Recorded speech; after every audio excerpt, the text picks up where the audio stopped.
Hey guys, another video from the Anti-Nerd here, and today I want to discuss the Marvel Legends Spider-Man from the Sam Raimi movies because it was just announced the Black Suit Spider-Man from Spider-Man 3, the film directed by Sam Raimi, and it was very much requested by the fans to release this Black Suit version. So since they're pretty much gonna repaint the figure with a difference on the spider on the front chest, I want to discuss the aesthetics, the articulation of this guy right here before the Spider-Man 3 gets released. So as you can see, his aesthetics for me personally is very much faithful to the first film.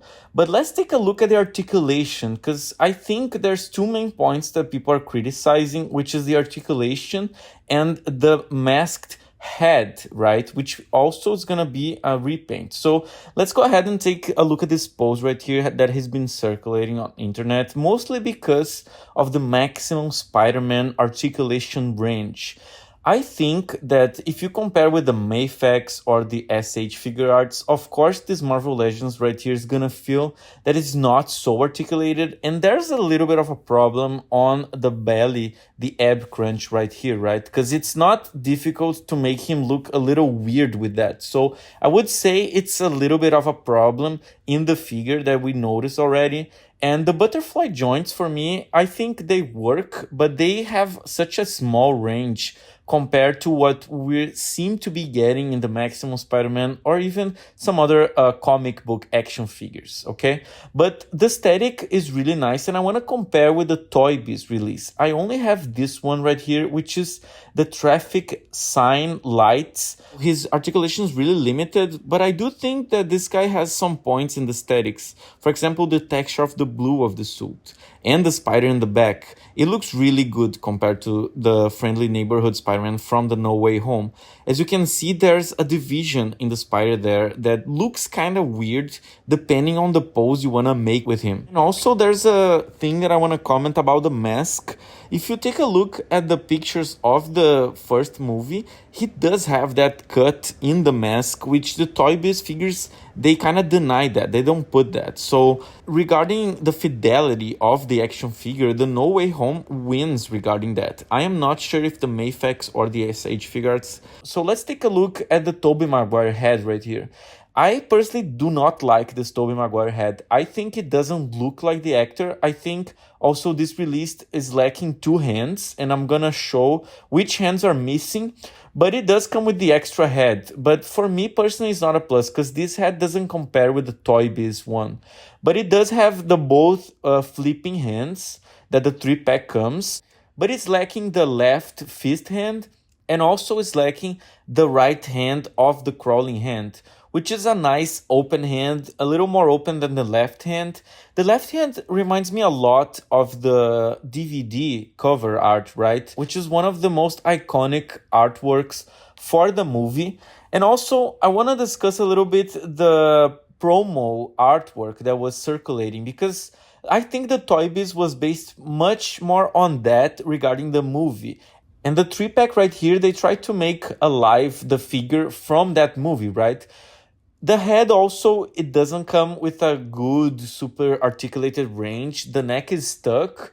But let's try to make a pose of crawling here to see if he can reach the amazing poses that you would expect. Let's try to make the pose from the box right here. And this is one of my biggest disappointments because you cannot make it. It's clearly a 3D render. It's not an actual picture of the figure, because the figure, guys, it cannot reach that pose. As I'm showing here, it's very limited regarding a basic Spider-Man pose, which I notice a lot of comic book Marvel Legends Spider-Man, they can reach. So big disappointment here. But I do think that the sculpt is kind of nice on the webs.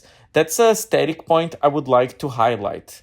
But the Toy Biz, all of them, even that one that I just showed, they do have with toe articulation, which I think it would be essential to this figure to reach at least the pose that I try to make it on the advertise, because it clearly doesn't. And also, I'm going to prove my point here of the toe articulation, because I'm going to try to make a general wall crawling pose, which you cannot do properly because there's no ankle articulation, there's no ankle rotation on that figure. So the feet, are very limited. As you can see here, he cannot reach the classic standard wall crawling pose.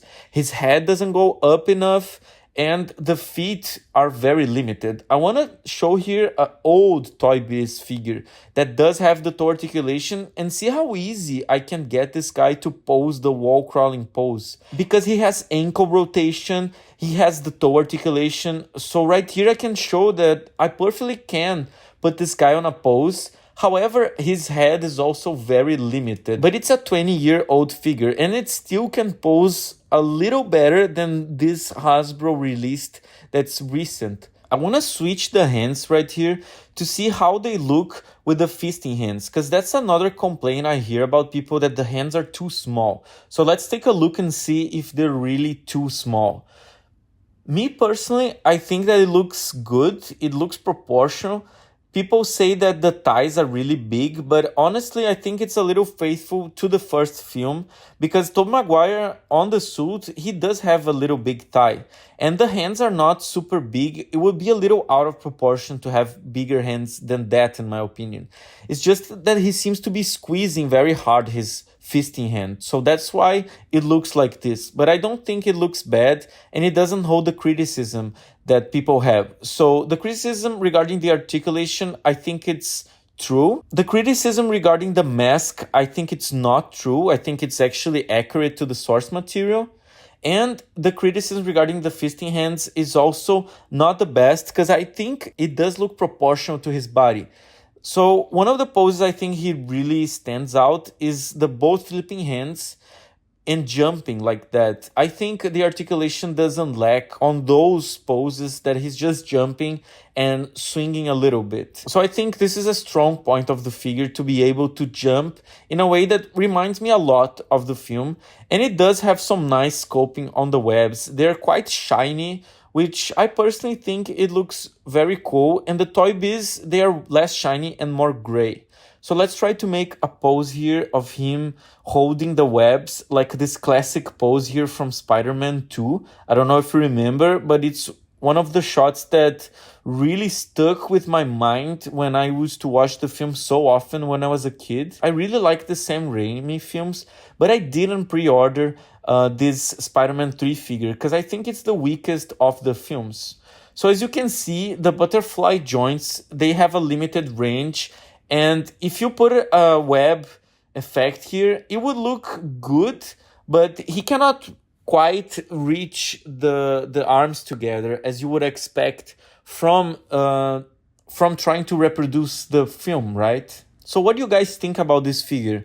Do you think it's worth $25? My opinion is that's a solid figure for the $25, $30 range, especially if you get the complete set of hands. But the Mayfax and the SH Figure Arts, they look more like the Toy Biz released on the second movie, which a lot of fans think it's one of the best portraits of the Sam Raimi Spider-Man in action figures.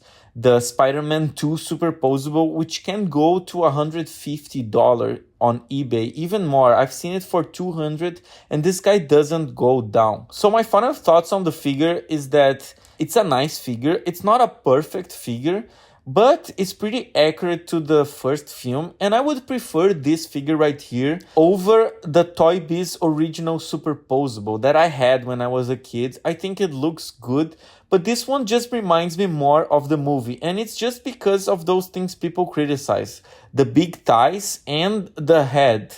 I hope you enjoyed this video, and let me know what you think on the comments. Keep watching The Anti-Nerd, and bye-bye.